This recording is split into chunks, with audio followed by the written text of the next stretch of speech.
Hello and welcome to the Pastor's Studies.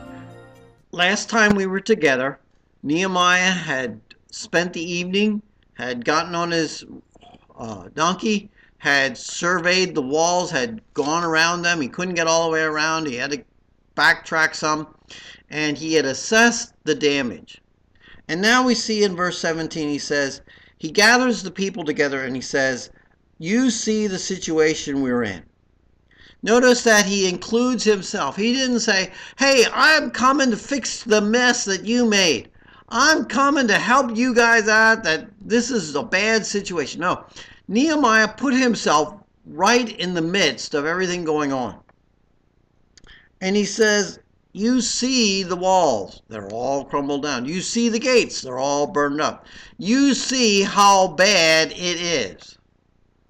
But then he says, let me tell you what God has done already so that we can rebuild these walls. You see, Nehemiah begins to share his story to show them that God has already begun to work. You can almost hear his story saying, hey, I was the king's cupbearer. You don't get excused from that job. I was a captive. You don't get a king to just let you go. But I asked Artaxerxes, and God responded by allowing Artaxerxes to let me go. You see what he's saying?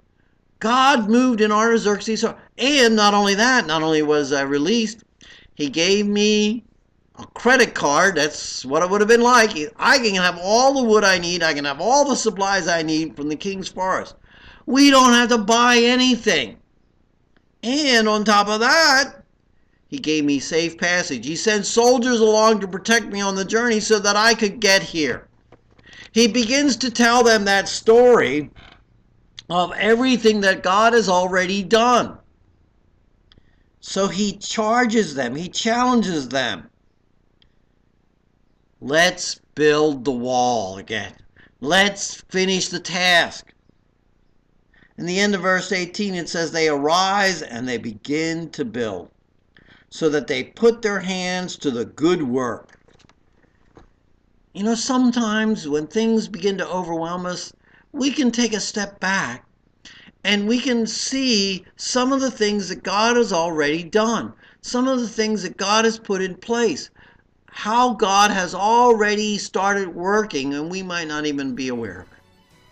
And when we do that, we can get back to the work, we can get to the task, and we can see that God will continue to do what he's already started.